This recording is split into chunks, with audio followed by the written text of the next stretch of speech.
14 de la Ley de Responsabilidad Social.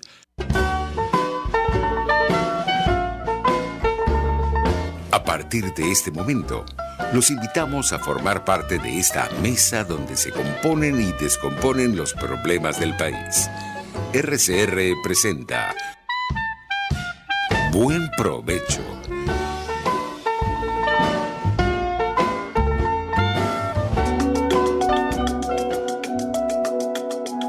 Monitor de Derechos Humanos, con el abogado penalista Fernando Fernández.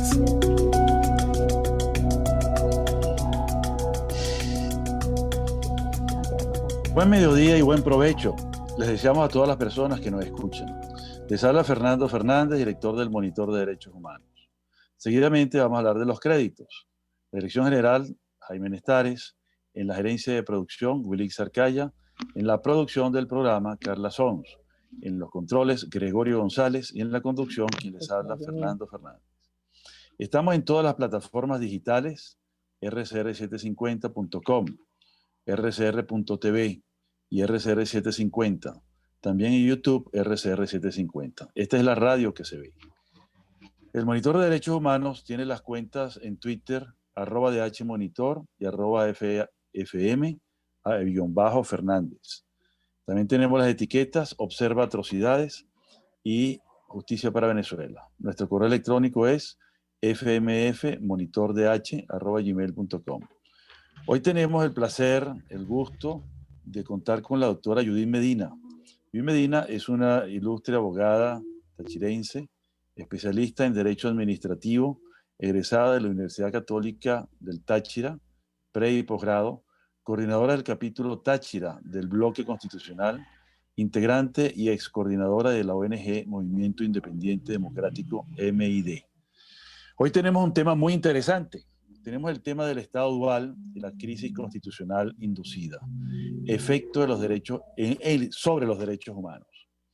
Hoy es un día particularmente especial, doctora Judith, porque hoy se celebra, se conmemora la liberación del campo de concentración, trabajo forzado y exterminio de Auschwitz en Polonia por parte del ejército rojo de la Unión Soviética, que liberó ese campo, y es un momento muy particular. Y quiero introducir este tema porque justamente uno de los problemas que vamos a hablar hoy es sobre el Estado dual. Esa dualidad entre una constitución que está vigente, pero incumplida, y un régimen de facto, por llamarlo de alguna manera, que es el que impera. Y fue una característica justamente de lo que imperó, de lo que estuvo vigente y que se realizaba durante el Tercer Reich alemán, ¿no? Había una constitución llamada Constitución de Weimar, que nunca se derogó, y había un estado de excepción permanente bajo la ley habilitante que le permitía a Adolfo Hitler y al gobierno que él encabezaba hacer prácticamente lo que les diera la gana. Entonces, con esa introducción quería un poco darle la bienvenida y aprovechar pues justamente para echar las bases de sus primeros comentarios. Adelante, doctora. Gracias por aceptar nuestra invitación. Bueno, en primer lugar, muchas gracias, doctor, por invitarme al programa. De verdad que una calificada audiencia como la que usted tiene y los temas tan interesantes que se han tratado durante el inicio de este año, pues es todo un reto estar acá. Usted señala dos aspectos, bueno, creo que el mundo también transformó y la visión de los derechos humanos a partir de todo lo que significó el juicio de Nuremberg y la conclusión de la Segunda Guerra Mundial y las atrocidades que se cometieron en estos campos de concentración, como usted lo cita hoy, y que en Alemania, por ejemplo, se mantienen estos monumentos para recordar pues que tales atrocidades y violaciones a los derechos humanos no deben ser permitidos. Sin embargo, desde entonces a esta fecha, pues hemos observado avances y retrocesos en todo cuanto significa la efectiva protección o garantía de los derechos humanos. Limitándonos al caso de Venezuela, Y con el símil que usted hacía de cómo se pudo sostener o desenvolver el régimen alemán con la vigencia de una constitución y los estados de excepción, pues es obvio que aquí en Venezuela encontramos muchas similitudes al respecto con esta manera en que nosotros, desde 1999, el gobierno dejó de lado el respeto a la separación de los poderes y obviamente que se desconoce, pues, como se acentuó a raíz de la elección de la Asamblea Nacional del 2015, el poder legislativo. Y nos han gobernado a punta de estados de excepción o leyes habilitantes que le han delegado absolutamente en el gobierno nacional, digamos en el ejecutivo, la competencia para legislar. Eso sin duda, esa realidad, junto a la realidad que usted desarrolla con mucha precisión en el trabajo sobre el Estado dual, es obvio que si nosotros tenemos en la práctica un gobierno que lleva su propia línea de trabajo al margen o gobierna al margen del pacto social que nos hemos dado y que está planteado en la gobernación, en la Constitución, pues sin duda que ello genera una fricción al seno de la sociedad y también desde el punto de vista nuestro, de la investigación que hacemos y el personal, obviamente que es difícil explicar a la comunidad internacional cuál es la realidad en Venezuela, porque teniendo una constitución vigente que fue aprobada en un referéndum, que fue producto de una constituyente, de ahí podemos partir para señalar una cantidad de elementos que desde nuestra perspectiva influyen en la situación venezolana. ¿Cuáles serían esos? En un primer lugar podríamos pensar que la constitución del 99 que se presentó bajo un esquema democrático sirvió de fachada al entonces presidente Chávez para mostrarse al mundo, como acertadamente lo señaló en el primer programa el historiador Pedro Benítez, creo. Sí, Pedro Benítez. Sí. Donde él mostró una faceta democrática y obviamente estrenándose, él tenía que mostrarle al mundo que en Venezuela se iba a llevar a cabo un proceso democrático como ya lo han reseñado en otros programas suyos, o como lo reseñó el profesor Benítez. Pero ¿qué ocurrió? Luego hubo una mutación, vamos a llamarlo así. Pero ¿y por qué nosotros no nos enfocamos también en estudiar o en analizar que hemos sido desde entonces objeto de un engaño? Primero hubo un engaño para mostrarle al mundo que íbamos a transitar por un régimen democrático, pero luego se fue apartando, como también se fueron apartando todos los apoyos que en su momento tuvo el presidente Chávez, no al seno de la población, pero sí desde el mundo de los intelectuales, de la empresa, etcétera, etcétera. Y de ahí en adelante se nos ocurre pensar, y no es que está sustentado en una inquietud académica, es que recordemos que el presidente Chávez nos hablaba y nos mostraba el libro del arte de la guerra. Y la guerra se basa en el engaño, ¿verdad? Y ese engaño ha venido acentuándose hasta constituirse o hasta manejarse en forma paralela un Estado democrático, social, de derechos, de justicia, enunciado en la Constitución, con unos valores y principios republicanos, y un Estado que en la práctica se desenvuelve bajo un esquema legal inconstitucional que rechazamos el 2 de diciembre del 2007, cuando nos sometieron a consulta la reforma constitucional, y sin embargo eso es lo que está imperando. Y en el momento actual existe ya un planteamiento, digamos, de avanzar en la consolidación, de avanzar un estadio en la consolidación de ese Estado comunal comunista, vamos, para llamarlo de algún modo, concebido dentro de este llamado proceso revolucionario del siglo XXI. Ahora, cuando el enfoque que nosotros hacemos del engaño, ¿en qué lo sustentamos? Precisamente en el año 2007, se nos planteó y se le planteó al mundo una reforma constitucional. Pero cuando se analiza a profundidad el contenido de esa reforma, observamos que no se hablaba, que no se trató de una reforma constitucional, sino más bien de un poder constituyente soterrado, porque claramente expone en la Constitución que la reforma no puede alterar los principios fundamentales del Estado, los principios fundamentales que se ha establecido. En la reforma, por ejemplo, solo para citar un ejemplo de ese engaño, cuando vemos la reforma al capítulo de poder público en el artículo 136, en ese artículo 136 donde se incluye el poder comunal, se vacía de contenido al artículo 5 de la Constitución que habla de la soberanía popular.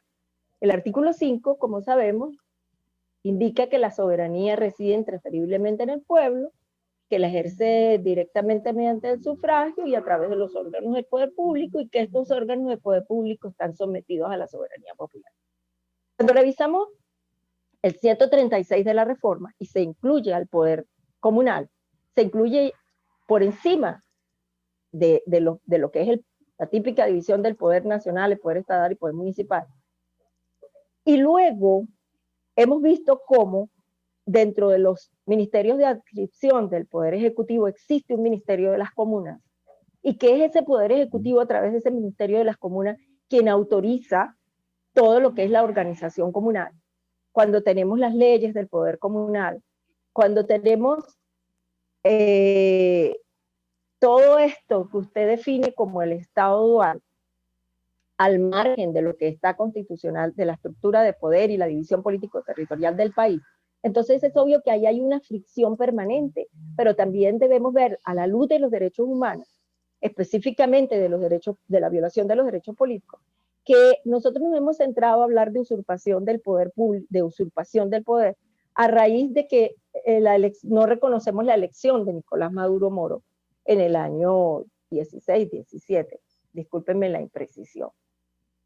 Pero es que ya ahí, en ese momento de Chávez, hubo una usurpación del poder constituyente al presentarnos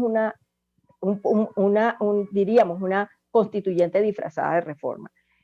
Y peor aún, a partir del 2007, de ese diciembre del 2007 que nosotros rechazamos, los venezolanos rechazamos el modelo socialista y comunal, se produce el desacato, porque se ha insistido mucho en el desacato para justificar la actuación desde el Ejecutivo y la cooptación de los poderes por parte del Ejecutivo contra la Asamblea Nacional que elegimos en el 2015 y que le dimos una mayoría absoluta. Ahí hubo otro desacato a la soberanía y con ello una violación sistemática a los derechos humanos, en este caso al ejercicio de los derechos políticos. Porque si los órganos del Estado están sometidos a la soberanía popular, la soberanía reside en cada uno de nosotros. Somos nosotros quienes tenemos el poder, pero eso ha sido invertido o ha sido secuestrado y ha sido objeto de todas estas usurpaciones y desacatos a la soberanía. A ver, en este concepto tradicional, o sea, desde nuestra perspectiva, o qué es lo que me gustaría resaltar en este programa, es que yo creo que debemos empezar a tratar el tema venezolano desde una perspectiva más allá de la pérdida del sistema democrático. Porque con todo esto nosotros no solo estamos perdiendo la democracia, estamos perdiendo la república, los valores y principios republicanos que nos inspiran. Entonces nos hemos centrado, producto de ese engaño, en la sistemática violación del Estado de Derecho, obviamente.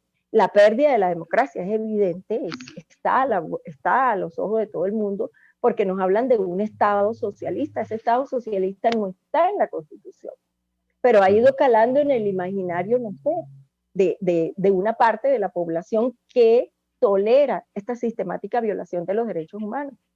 Pero haciendo el símil, y puede sonar extravagante, del campo de concentración, que se conmemora hoy su liberación, como usted lo señalaba. ¿Y qué pasa si pensamos que Venezuela y todos quienes dentro de su territorio nos encontramos, estamos en un campo de concentración y estamos siendo sometidos, además de una sistemática violación de los derechos humanos, a un proceso de exterminio?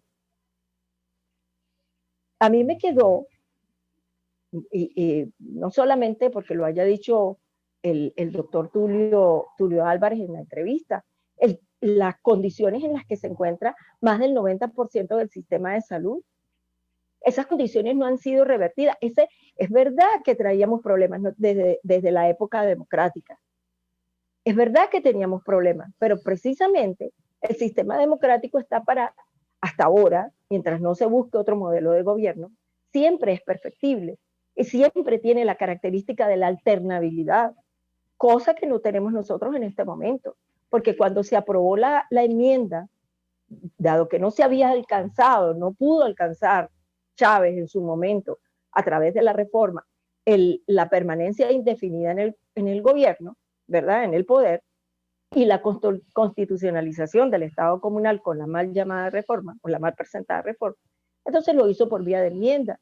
Ahí hay otro engaño, ahí hay otra situación de flagrante desacato. Procedió perfecto, pero no hemos atacado, claro que existen trabajos calificados, como el doctor Gruber, lo que ha hecho el bloque constitucional, etcétera. Muchos autores han tratado esto, pero son aspectos medulares de la grave crisis institucional y de la grave crisis social, política, económica y cultural en la que nos encontramos inmersos y que nosotros definimos como crisis orgánica.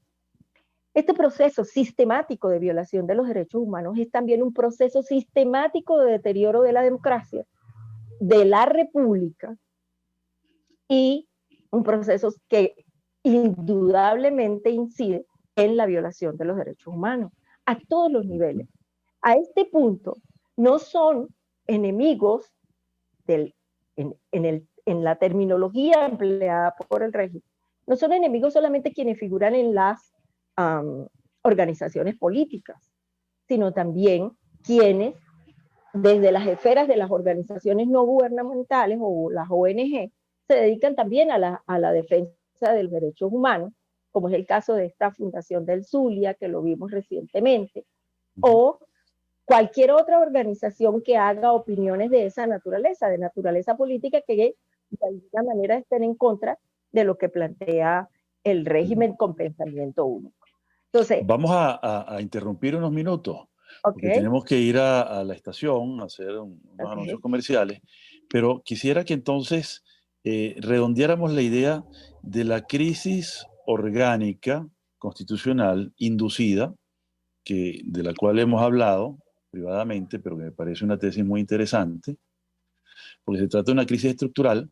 Repasar un poquito lo que ocurrió en el año 2007 con el rechazo mediante referéndum del Estado comunal, del Estado comunista o socialista, y también un poco tocar lo que se ha hecho a través de los decretos apoyados en la ley habilitante, que hablan, todos esos decretos hablan siempre de la realización del socialismo, y no hay que excluir, no hay que olvidarnos de los planes de la patria.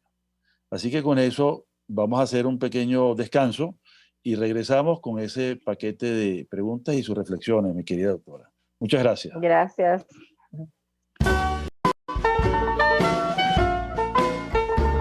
Los grandes temas se debaten en la mesa. Buen provecho. Por RCR 750, la radio que se ve. Y síganos en Twitter en @RCR750. Sintonícenos a través de Periscope, @RCR750, la radio que se ve. Mis amigos, quiero hablarles de Bilab Biodiagnóstica, un nuevo laboratorio clínico con un concepto original. Además de estar dotado con los equipos de la más reciente tecnología y el personal de más alta calificación, Bilab Biodiagnóstica te ofrece ambiente y trato amables y los precios más económicos en todos tus exámenes de laboratorio. Pide tu cita en el 0212-945-5788. Bilab Biodiagnóstica, precisión y confianza en laboratorio clínico. El que sabe de sabor sabe de saber que Del Corso es la clásica pastelería italiana de Caracas. Qué ricos sus dulces típicos tradicionales como los auténticos cannoli, la sfogliatella o la cola de langosta no tienen comparación. La pasta seca de almendras y chocolate o su gran variedad de tortas, cumpleaños, bodas, bautizos o comuniones, reuniones familiares o eventos corporativos. Teléfonos 0212-941-1971. Pastelería Del Corso, la pastelería italiana por tradición y excelencia. RCR 750 AM, porque lo bueno une.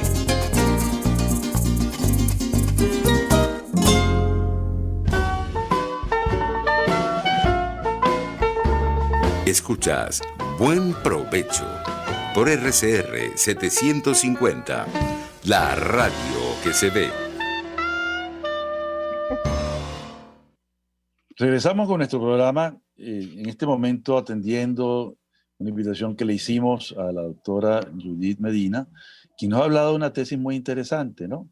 Del uso de un engaño para hacer creer, pues, que estamos dentro de un Estado democrático, pero que en realidad se trata de una fachada que ha puesto en peligro la república, la democracia, el orden jurídico y todos los derechos humanos de todas las personas.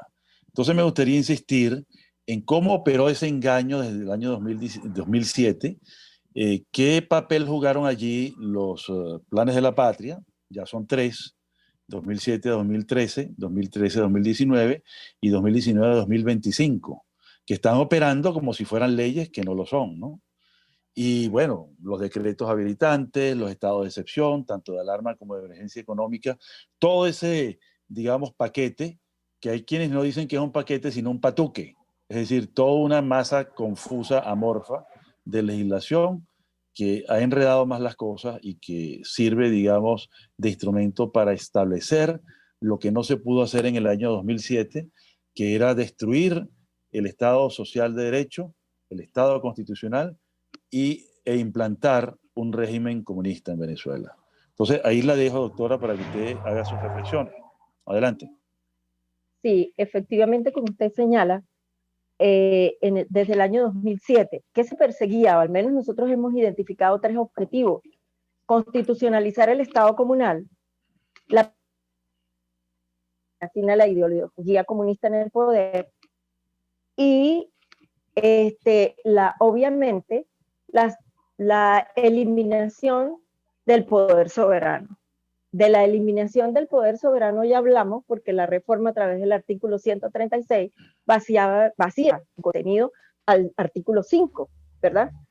El poder soberano le dijo no a la reforma constitucional, ya hemos hablado de ello. Sin embargo, esta ha sido impuesta a través de las leyes del poder comunal, a través de estos decretos de estados de excepción, a través de los planes de la patria. Incluso el plan de la patria le dieron rango en su momento de ley, ¿verdad? Los planes de la patria, a ese plan en específico. Entonces, son leyes que sin lugar a duda van en contra de la Constitución, se pueden en estricto derecho llamar inconstitucionales, pero a mí siempre me ha llamado la atención porque si tuvimos una Asamblea Nacional, independientemente de toda esta maraña que se creó con el desacato a las decisiones de la sala electoral, avaladas por la sala constitucional, para enervar el poder de la Asamblea Nacional y todo lo que son sus competencias naturales, y con ello la violación de nuestros derechos. Hubo el desacato nuevamente a la soberanía, como ocurre, ejemplo, aquí en el Táchira, que nosotros elegimos a una gobernadora del sector democrático, de abierta oposición al gobierno, por llamarlo de alguna manera, y nos nombran un protector, un protectorado que no tiene base constitucional alguna, pero que es el que recibe los recursos, que es el que embellece la ciudad, que también usurpa las funciones o las competencias de la alcaldía. En fin, nosotros ese poder, esa eliminación del poder soberano la tenemos de facto, es decir, del derecho político. ¿Qué ocurre desde el 2007? Desde el 2007 se acentúa la guerra, o estás conmigo o estás contra mí.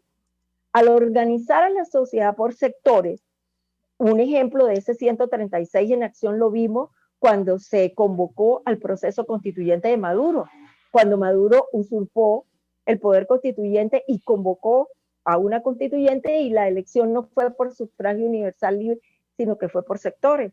Creo que lo recordamos, ¿verdad?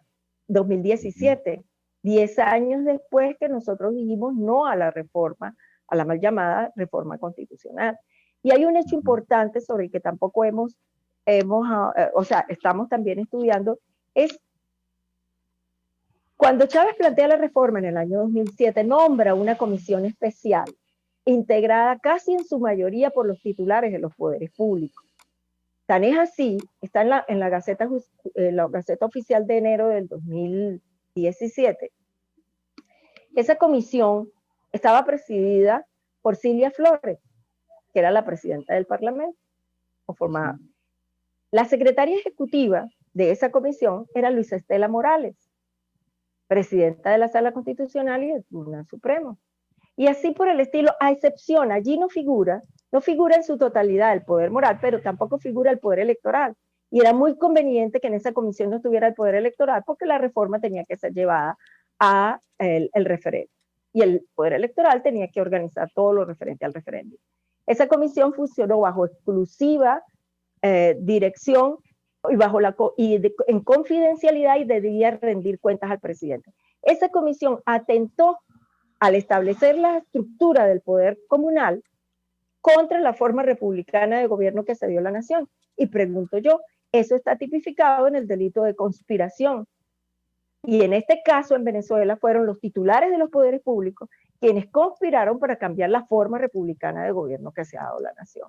Eso ha quedado impune hasta nuestra fecha, hasta este momento. De ahí es obvio que ellos, a diferencia nuestra, hemos cometido errores, obviamente, en el sector democrático, porque estamos viviendo, como lo llama el doctor Asdrúbal Aguiar, una experiencia inédita, si se quiere. Desde la ciencia política se denominan diferentes tipos de totalitarismo. Hablan incluso del totalitarismo democrático. Y como usted señala, yo llamo a la Constitución, cuando la exhiben ellos y alegan que respetan la Constitución, yo la considero que ellos la emplean como un comodín. La sacan cuando la necesitan, la invocan, por ejemplo, para decir efectivamente que el mandato de la Asamblea Nacional, según la Constitución, expiró, ¿verdad? Y que por eso esa continuidad de la que nosotros sostenemos, por violación precisamente del poder soberano que somos nosotros, esa no tiene cabida, porque allí sí se aplica el comodín de la Constitución, que habla de periodos, digamos, determinados. Entonces, todas estas fricciones, yo pienso que nosotros tenemos que ver que más allá de perder el sistema democrático, como en efecto, porque como usted bien lo señala, ¿qué nos dicen todas las gacetas oficiales que tienen resoluciones, ¿cómo se llaman? Cualquier acto administrativo o las leyes de emergencia y todo eso? ¿Y qué vemos en las decisiones de la Sala Constitucional y muchas decisiones del Tribunal Supremo? Un Estado, la realización del Estado socialista. Y en esos planes, incluido el Plan de la Patria, que buscan la propiedad de los medios de producción, no se cree en la empresa privada, no se cree en la propiedad privada, se habla de la propiedad de los medios de producción, todo eso es contrario a lo que establece la Constitución. Entonces allí también hay una sistemática violación del derecho de propiedad.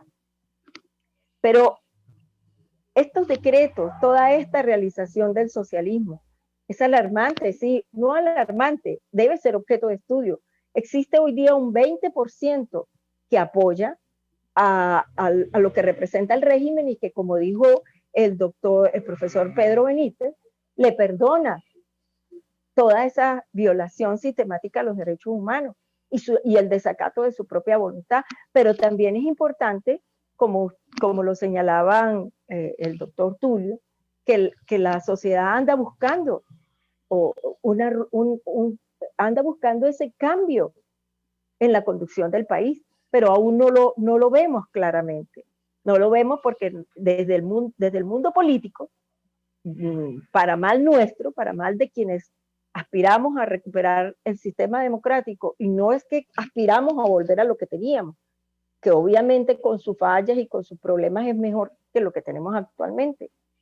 Pero quienes aspiramos a eso, no hemos encontrado en nuestra dirigencia política la altura necesaria para colocar los intereses del país como tales, como un todo, sino que seguimos dentro de nuestra típica pluralidad que es necesaria, pero necesitamos encontrar un punto de coincidencia.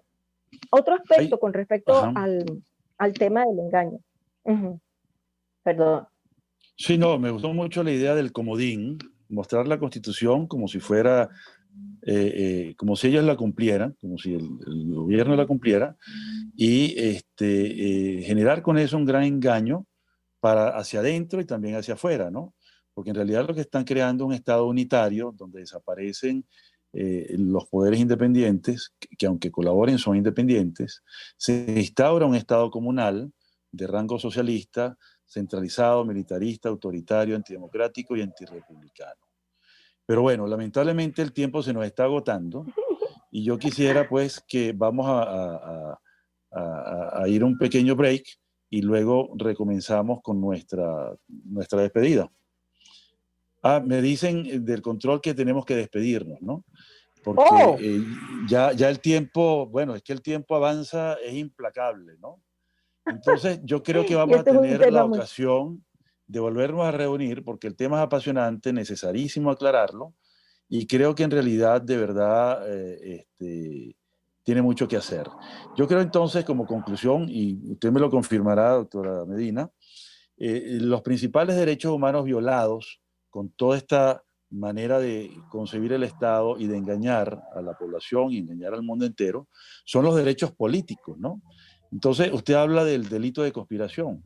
Me gustaría que cerráramos con eso y tiene 2 minutos para una idea tan gruesa y tan importante que yo creo que hay que desarrollarla en un nuevo programa. Así que, adelante, doctora.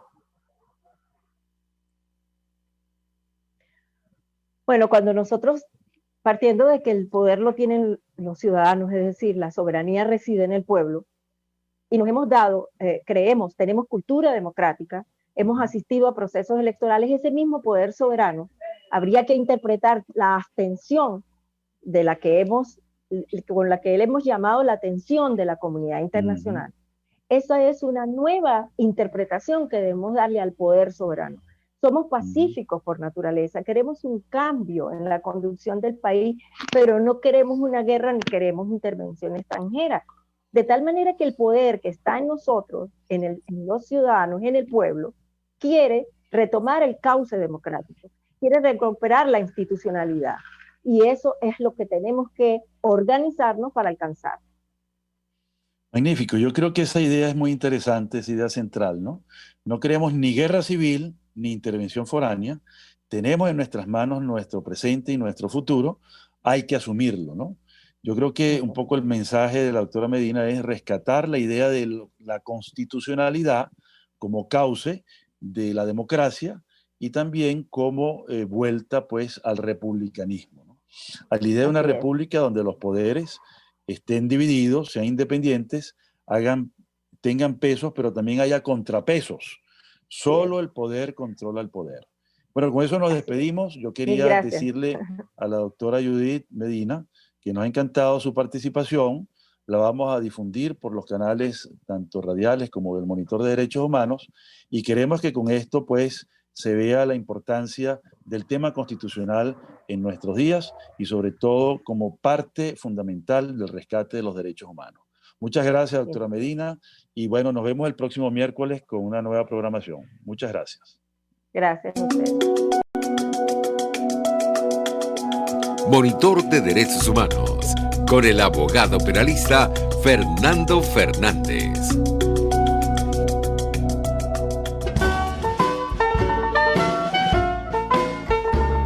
RCR presentó Buen Provecho. Síganos en Twitter como @RCR750, la radio que se ve.